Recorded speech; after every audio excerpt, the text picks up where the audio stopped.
Wow wow, অসাধারণ রাস্তা। এই রাস্তাগুলো দেখেই মন জুড়ে যেতেছে, খুবই সুন্দর। ওকে, আল্লাহ হাফেজ। হ্যাঁ, লাগে নাই। এখানে আবার ফ্লাইওভারের মধ্যে কোন ঝামেলা হইলো, এত মানুষ কেন? Something is wrong. কোনো নেতা টেতা আসতেছে নাকি? 5-6 জন ছেলে তারা ওই মেয়েগুলোকে টিচ করছে ইনস্ট্যান্ট। ওই মেয়েগুলো আবার মানে আনসারদেরকে বলছে বিষয়টা। আনসাররা সাথে সাথে আনসারের 3-4 জন লোক যে ওই ছেলেগুলোকে ওইখান থেকে নিয়ে আসে এরপরে উত্তম মাধ্যম দিছে।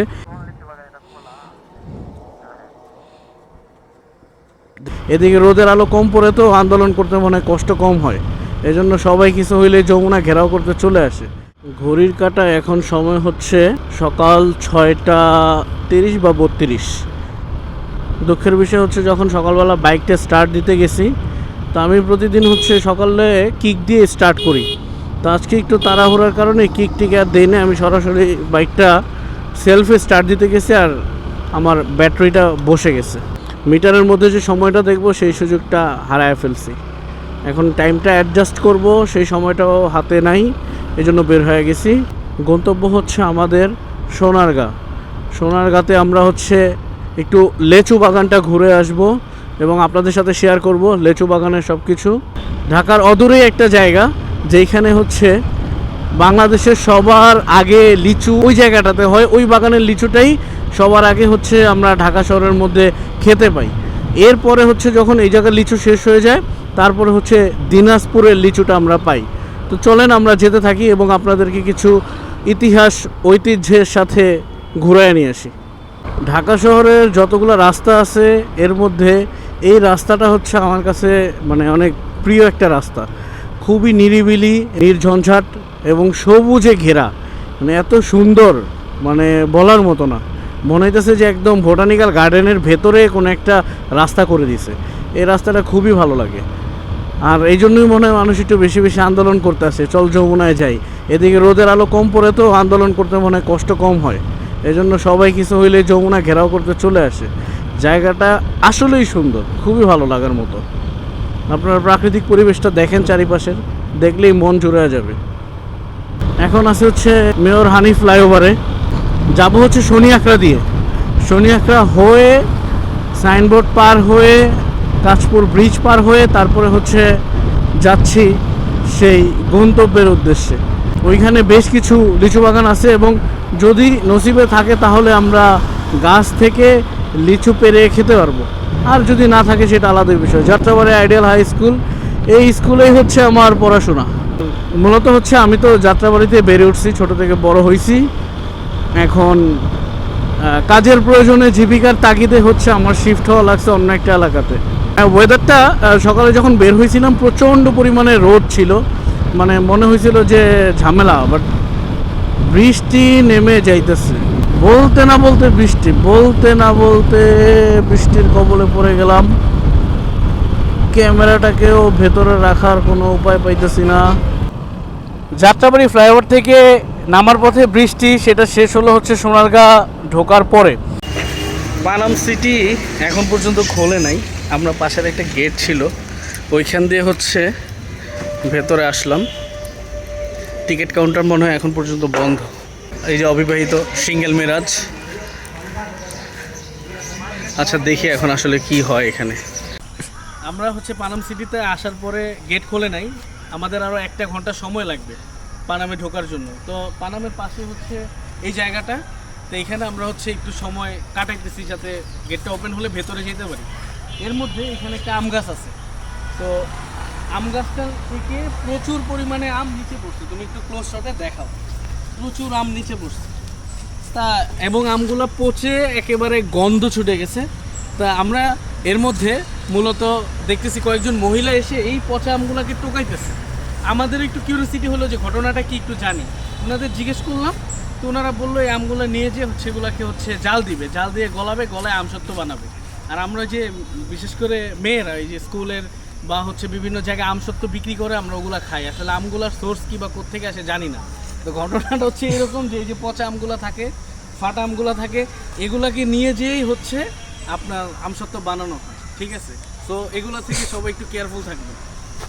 এখন আমরা হচ্ছে পানাম সিটির মধ্যে ঢুকতাম, বাট পানাম সিটিটা বন্ধ, আমরা খুব সকালে চলে আসছি। এখন চিন্তা করলাম যেহেতু কোনো কিছু খোলে নাই, আশেপাশে একটু কোথাও থামি এবং থেমে একটু নাস্তা পানি কিছু করার প্রয়োজন। বৃষ্টিটা হওয়াতে একটা অ্যাডভান্টেজ হয়েছে, এত সুন্দরভাবে পরিবেশটা সাজানো গোছানো হয়েছে যে ধুলাবালি ছিল এই ধুলাবালিগুলো পরিষ্কার হয়ে একদম আসল যেই প্রাকৃতিক সবুজ কালারটা সেটা বের হয়ে আসছে। এবং আপনারা দেখতে পাচ্ছেন যে এত সুন্দর সবুজ, চারিদিকে সবুজের সমারোহ, প্রাণ খুলে নিঃশ্বাস নেওয়ার মতো একটা জায়গা। এই হোটেলটার কোনো নাম নাই, একেবারে হচ্ছে কোনো নাম নাই বা বলার মতো কোনো কিছু নাই, কিন্তু এই জায়গার মধ্যে আপনি বলে দিচ্ছেন না, এটাই হবো, সমস্যা নেই। তার পাশেই হচ্ছে এইখানে হোটেলটা। 10 টাকায় যে পরোটা ঢাকা শহর আমরা 20 টাকাতেও এই পরোটা পাই না। আর এখানকার ডাল ভাজিটাও যথেষ্ট পরিমাণ মজা। তো এই যে অ্যাড্রেস দেওয়া হলো, আপনারা হচ্ছে এই অ্যাড্রেসে আসলে যদি সোনারগাঁ ঘুরতে আসেন, এখানে এসে হচ্ছে ডাল ভাজি পরোটাটা ট্রাই করতে পারেন, মজা, যথেষ্ট পরিমাণ মজা। দুর্ভাগ্য লেচু নাই, কিন্তু এখানে প্রচুর পরিমাণে কাঁঠাল আছে। মিশন লেচু বাগান আমাদের ফেইল। এখন আমরা হয়তো একটু এদিক সেদিক ঘুরে, রাস্তাগুলো খুবই সুন্দর, এই কারণে হয়তো একটু এদিক সেদিক ঘুরবো, ঘুরে আমরা চলে যাব পানাম সিটিতে। ওখানে যে হচ্ছে বেশ কিছু সময় কাটানো হবে। ওয়াও ওয়াও, অসাধারণ রাস্তা। এই রাস্তাগুলো দেখেই মন জুড়ে যেতেছে, খুবই সুন্দর। আর আমার সামনে দেখতেছেন মেরাজ আছে, মেরাজের জন্য একটা পাত্রী দরকার। তা আপনারা কেউ যদি হচ্ছে ভালো কোনো পাত্রী পান তাহলে হচ্ছে মেরাজের জন্য আপনারা দিয়ে দিয়েন, ঠিক আছে? মিরাজ কিন্তু সিঙ্গেল। দীর্ঘ 1 ঘন্টা 10 মিনিট অপেক্ষা করার পরে এখন পানাম সিটি খুলছে। তা এখন আমরা হচ্ছে টিকিট কাটবো, টিকিট কেটে তারপরে পানাম সিটিতে ঢোকা লাগবে। এই হচ্ছে টিকিট কাউন্টার। দেশি পর্যটকদের জন্য হচ্ছে 20 টাকা করে টিকিট। কি হ্যাঁ, কত?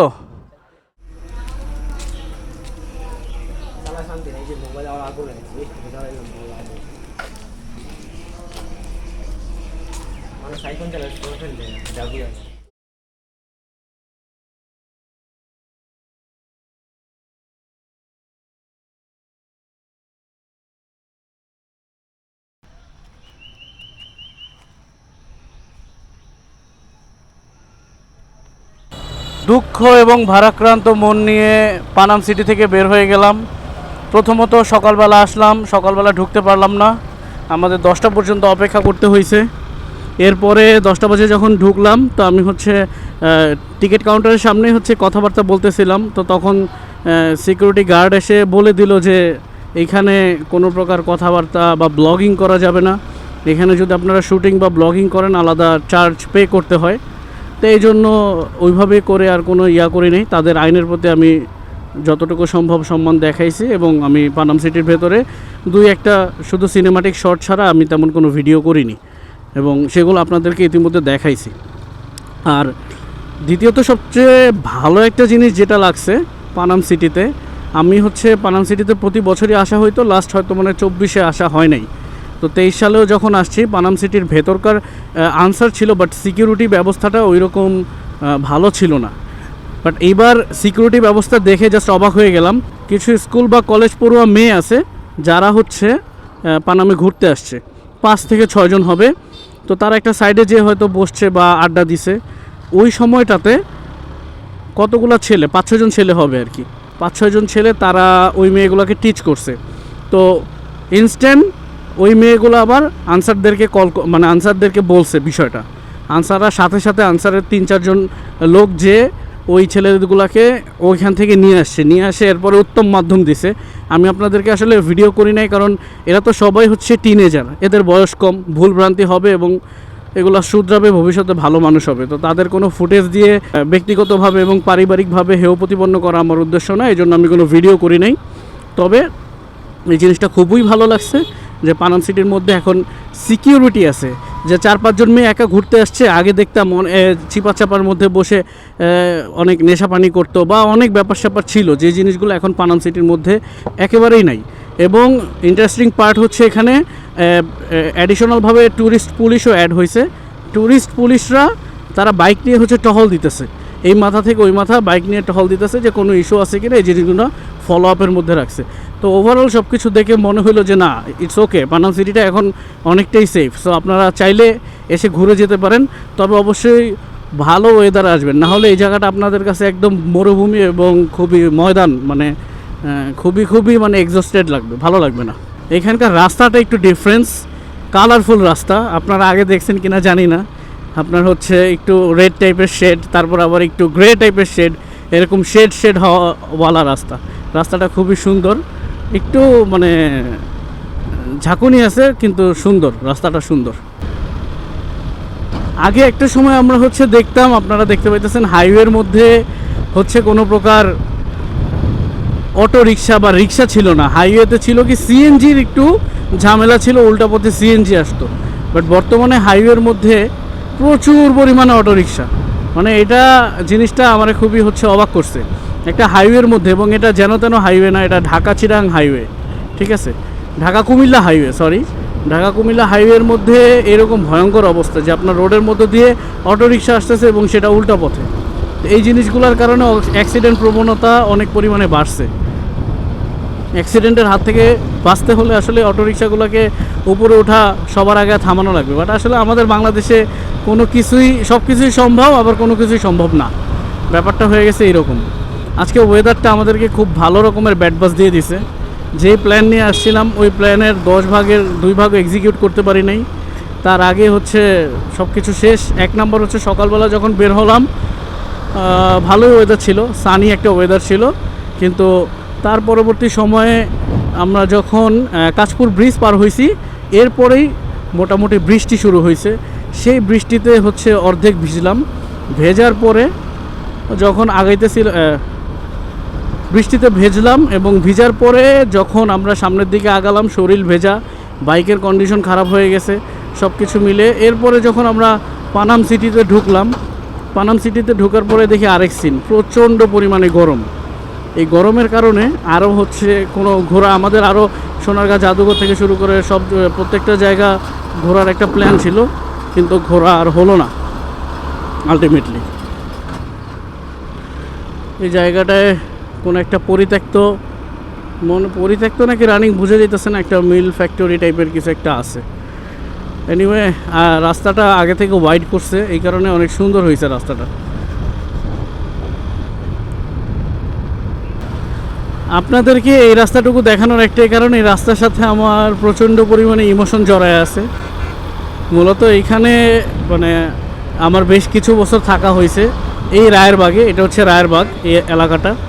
এখানে আমি হচ্ছে রোডের ওই পারে থাকতাম, এই যে সামনে হচ্ছে আপনার গলি ছিল, ওই পারে থাকতাম। এখানে আমার প্রচণ্ড পরিমাণে ইমোশন আছে, আমি প্রচণ্ড পরিমাণে সাইক্লিং করতাম একটা সময়, তো এই রোডগুলোতে আমার সেই সাইক্লিংয়ের অনেক স্মৃতি রয়ে গেছে। ওকে, আল্লাহ হাফেজ। লাগে নাই। এই হচ্ছে শনি আখড়া, যেখানে হাজার হাজার মানুষের বাসস্থান এবং একটা সময় আমার আড্ডা জায়গা ছিল। এই হচ্ছে ধনী স্কুলে, শনি আখড়া, রায়েরবাগ, এইসব জায়গায় আমার প্রচুর পরিমাণে স্মৃতি আছে, প্রচুর পরিমাণে সময় কাটানো, ভালো ভালো সময় উপভোগ করা, সব কিছু ঠিক আছে। এবং এই রোডটা দিয়ে একটা সময় আমি প্রতিদিন অফিস করতাম। এইগুলো দেখলে আসলে খুবই নস্টালজিক লাগে, খুবই নস্টালজিক।